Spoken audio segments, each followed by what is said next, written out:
What's up, guys? It's a career full of big wins for you, but man, I guess talk to us about where this ranks and just your feeling after this victory. Before I answer the question, if Brennan gets purple shorts, I got to get floral. First things first.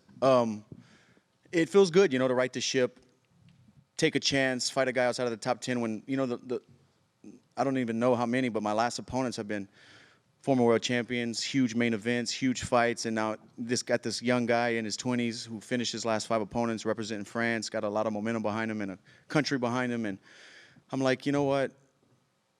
Let's see if I still got it to fight these young guys, and it feels good, man. It feels good to win. It was a long training camp. It was stressful, had a lot on my back, and it feels good to win.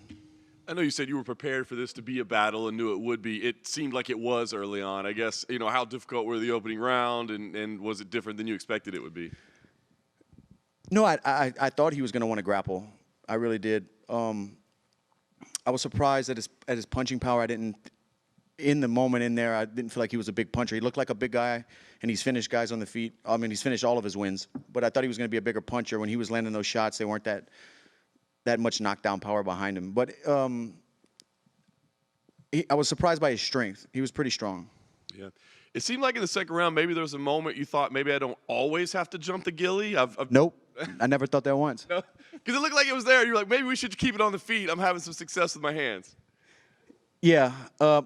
Another thing, too, I thought he was going to be a little bit – he was physically strong, but I thought technically – I know he comes from a judo background. I thought his hips and his grip strength was going to be better against the fence. I took myself down every time, When I was on the mat, it was because I jumped guillotines. And you miss all the ones you don't jump, first of all. But I thought he was going to be a little bit tougher with the takedowns against the fence. Yeah. Last thing for me, you're at a point in your career where you kind of call the shots. You've earned it, right? But, does a title shot, does that matter to you? Is that still the goal, and is that what you would like to see next for yourself, or is it too early to make a call like that? That's the only reason I'm fighting. When I started fighting was to be the world champion, to be the best in the world, undisputed. But we got to see. I got to get home and see what makes sense with my coaches and my wife and my management and just see what's next. I don't know. But, yeah, that's I've done a lot in the sport. I'm not trying to, brag or be boastful, but I've done a lot in the sport, and I've been fighting for a long time. This was like at my 50th, or around my, maybe more, or right under 50th mixed martial arts fight. And I've done a lot, and I've checked a lot of boxes, but there's one that's still unchecked, and that's being the world champion. Dustin, I don't know if you heard Dana when he was up here talking about you, but he was saying these are the sort of fights that make you a fucking legend, basically, and that fighting a young and hungry guy is what is important for you. Do you agree with that? Is that why you took this fight? Because you wanted to just be like, well, I know I can compete against these guys who've been around, but this guy might be the new generation. I want to see if I can compete against him. It was kind of a timing thing in the situation of the lightweight division. There wasn't any big names to fight. I wanted to fight, especially coming off of a loss, and nothing was big that they could put together. But this guy's on a streak and has a lot of momentum. And when they offered it to me, that's why we did it. It just there was nothing else at the time. And then I honor what I do, man. And Eddie Alvarez gave me a shot when he was a former champion and I was an up-and-comer. And you have to do it. That's the nature of what we do. Yeah. Were any of the guillotines close? The last one was. The high elbow was really close. When you eventually do finish someone with that after jumping it, how excited are you going to be? And I will. And I will. Dustin, over here. Yep. Just curious, when you won the fight and then the whole place just erupted, has that ever been? They probably bet because I was plus 200. That's why there was. So I'm just curious, in your historic career, has it ever been like that where the crowd erupted like that and you heard it and you just soaked it all in as well? Yeah, I really felt in the moment this whole week in the locker room, walking out in the octagon. I really felt good. I didn't so much, the adrenaline's pounding. He's getting up off the ground. I'm trying to go talk to him and let him know to keep working. And I didn't really notice it in the moment. So, yeah. Right here. You had said, I think just a moment ago, that camp was stressful. There was a lot on your back and everything. Was that something specific in camp? Was it? No, that was just losing my last fight. Never losing 2 in a row. Fighting this young up and comer who's finishing everybody. Just the risk versus the reward. It was just like I had to win this one. For me, I felt like so that was more stressful because I was putting it on myself. I know tonight was your night, but do you think Benoit will get back up there into title contention? I mean, he has the ability. He's proven it with all of his wins. You know, this is his first time getting finished. His first loss in his career was to a welterweight. I think, you know, not on a full training camp, on short notice. So, and he's still young. If he dedicates himself and picks himself back up, and obviously he has the mental fortitude to do it. He's a military veteran, you know, so he's been through some things. If he decides to do it, I think he can. I felt it in there. He's very strong, and if he keeps evolving, getting better, he'll be right back where he was. Forgive me if this is an ignorant question for your Louisiana, but like there is a lot of French connection in Louisiana. Was there any sort of like, how do the people there like kind of receive Benoit? Because obviously you said anything you post would just be filled with French flags, but how did the actual like? You know, and I understand that they're supporting their guy. MMA just got legalized not that long ago in their country, and it's a growing sport. So I understand that, but no, there's a lot of French in Acadiana where I live in Lafayette. My dad speaks fluent French. You know, a lot of the Cajuns in Acadiana came from French Canada. You know, we got kicked out and relocated to Louisiana. Well, Conor McGregor actually tweeted a good fight between a couple Frenchmen and even tagged the French, was it president or prime minister, whatever they have over there. Yeah. Well, he felt that right hook too. Just one quick one over here, Dustin. You spoke about in media day how you and Gamrot had great training camp, and obviously you were primary training partners with him. So how did it feel going 2 for 2 with him tonight? It felt great, and we pushed each other so hard this training camp. After his fight with RDA, he came back and stayed in the locker room the whole time. He's such a great teammate, hard worker.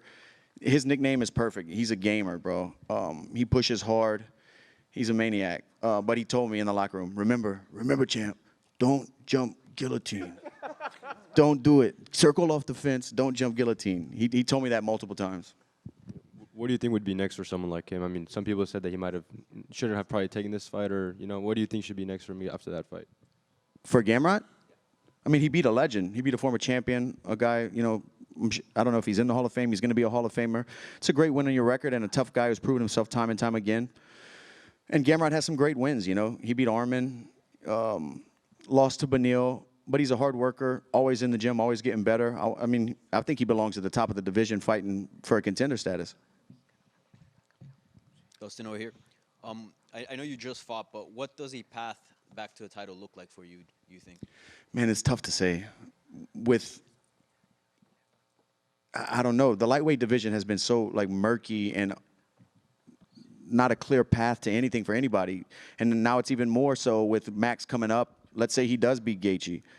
Does he stay at 55? What's happening? I don't know.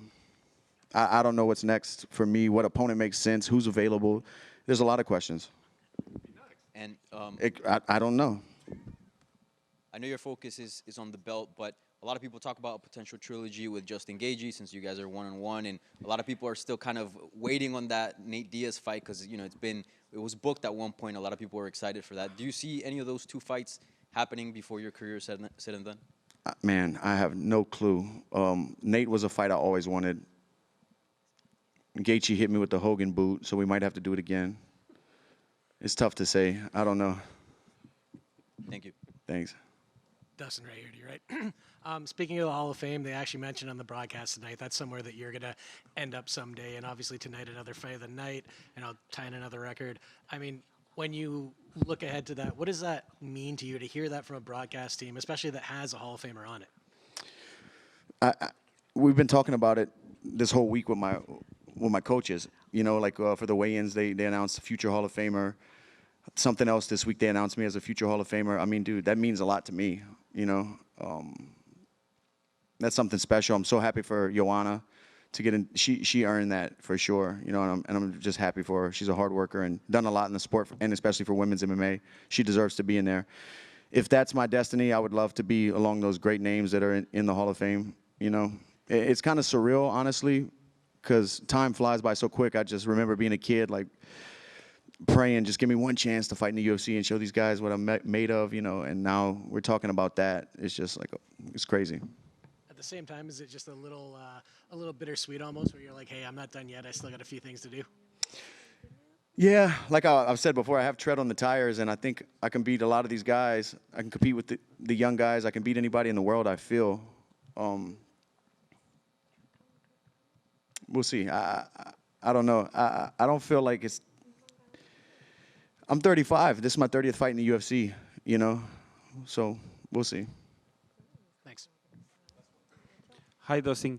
Were the guillotines part of the plan or just you? No, everyone told me not to jump the guillotine. Mike Brown told me 100 times this week. Gamrot told me a bunch of times in the locker room at weigh-ins. Don't, you know, it was part of my plan. Not the coaches. And I'll jump another one, I promise you. Thank you, guys.